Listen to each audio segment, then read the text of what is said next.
আসসালামু আলাইকুম এভরিওয়ান। আজকে আমাদের লাইভ ফিডব্যাক সেশনে আপনাদের সবাইকে স্বাগতম। আজকে আমরা একজন আপুর সাথে কথা বলবো। দেখতেই পাচ্ছেন আমাদের সামনে একজন আপু বসে আছে। আপু, আপনার নাম? My name is Ramisha Anum and I have passed my SSC exam from Rangpur Government Girls High School.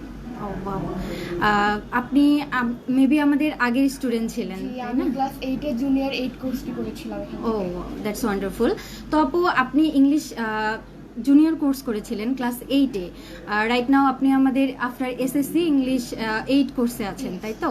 আচ্ছা, তো আপু আপনি একটু জুনিয়র কোর্সটা একটু আমাদেরকে ব্যাখ্যা করলে ভালো হয়। আপনার কেমন লেগেছিল আমাদের কোর্সটাতে? আমি যখন ক্লাস 8 এ জুনিয়র 8 কোর্সে ভর্তি হয়েছিলাম তখন ওখানে আপনার ফনেটিক্সের উপরে বেশি জোর দেওয়া হয়েছিল, বাট ওখানে কোনো একাডেমিক পার্টটা তখন অ্যাড করা ছিল না।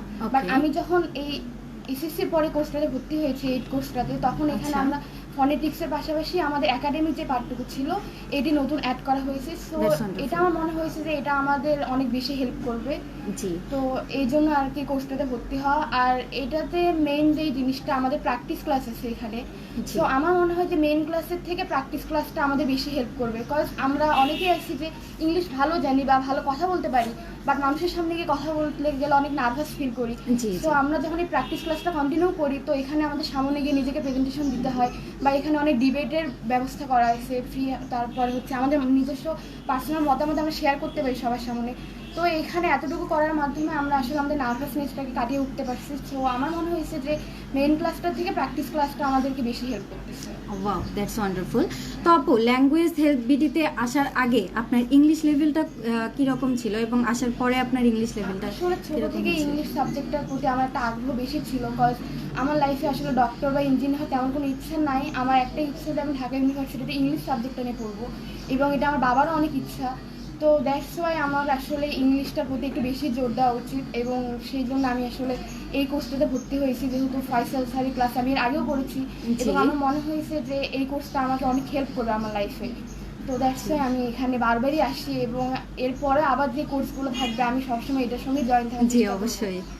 আচ্ছা আচ্ছা, তো আপু খুবই ভালো লাগলো আপনার মতামত শুনে। আমি আপনাকে আরেকটা কোয়েশ্চেন করব, সেটা হচ্ছে ইংলিশের যে ফ্যান্টাসি, গ্রামার যে ফ্যান্টাসি, তো সেখানে ল্যাঙ্গুয়েজ বিডিতে আসলে একটু ডিফারেন্টভাবে শেখানো হয় কি, বা আপনি? এটা ডিফারেন্টভাবে শেখানো হয়, কারণ আমরা এর আগে যেখানে যে টিচারদের পড়েছি সেখানে তারা অনেক রুলস দিয়ে আমাদেরকে পড়াইতো, মানে রুলসগুলো পড়তে পড়তে আসলে বোরিং লাগতো, বুঝতাম না যে এত কিছু মাথায় থাকতো না। তো এখানে ফয়সাল স্যার সেই রুলসগুলোকে অনেক শর্টভাবে আমাদেরকে পড়াচ্ছে, যে আমরা অনেক এনজয় করে জিনিসগুলো বুঝতে পারতেছি। তো এই জন্য আর কি এটাতে আর কি আমাদের ইংলিশ শেখাটা আর কি কমপ্লিকেটেড হয় না, আমরা খুব ইজি ভাবে আর কি কথা বলতে পারি, মজার সঙ্গে করতে পারি, মজার সাথে করতে পারি, বোরিং ফিল হয় না। ওয়াও, তো খুবই ভালো লাগলো আপনার সাথে কথা বলে।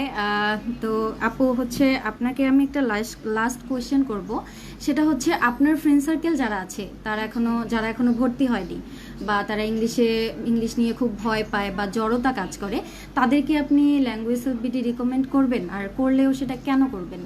আসলে এখানে ব্যাপারটা হচ্ছে যেহেতু এইচএসসিতে সায়েন্সের সাবজেক্টগুলোতে প্রচুর পরিমাণে প্রেশার, তো ওরা ওই দিকগুলোতে বেশি ফোকাস করে। তারা ভাবে যে আসলে ইংলিশটা না জানলে হয়তো বা হবে, বাট ওরা আসলে একটা ভুলের মধ্যে দিয়ে আছে যে আসলে ইংলিশ ছাড়া আমরা কোনোভাবেই কোনো কিছু ভালো করতে পারবো না।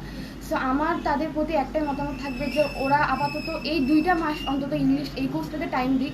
আমার মনে হয় যে তারা আসলে অনেক ভালো কিছু একটা অ্যাচিভ করতে পারবে। আপনি একদম রাইট একটা পয়েন্ট বলেছেন যে ইংলিশ ছাড়া আসলে আপু কোনোভাবেই আমাদের পসিবল না। একজন ডক্টরকেও তো সামনে গিয়ে ইংলিশে কথা বলতে হবে, বা একজন ইঞ্জিনিয়ার হলে সে যদি অনেক বড় মাপের ইঞ্জিনিয়ার হয় তো তাকে যখন সাক্ষাৎকারে না হবে তাকে অবশ্যই ইংলিশে কথা বলতে হবে, বা সে যদি বাইরে পড়াশোনা করতে যায় সেখানেও তার ইংলিশ লাগবে। সো ইংলিশ ছাড়া আসলে কিছু নেই।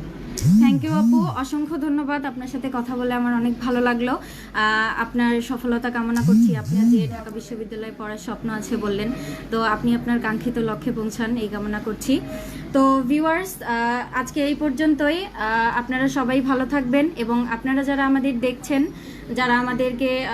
যারা এখনও ইংলিশ নিয়ে ভাবছেন এবং ভয় কাজ করছে আপনাদের, তো অবশ্যই আর দেরি না করে ল্যাঙ্গুয়েজ বিডিতে যোগাযোগ করুন, অথবা ল্যাঙ্গুয়েজ বিডি পেজে SMS করুন, এবং তাড়াতাড়ি আমাদের যে কোনো কোর্সে এনরোল হন।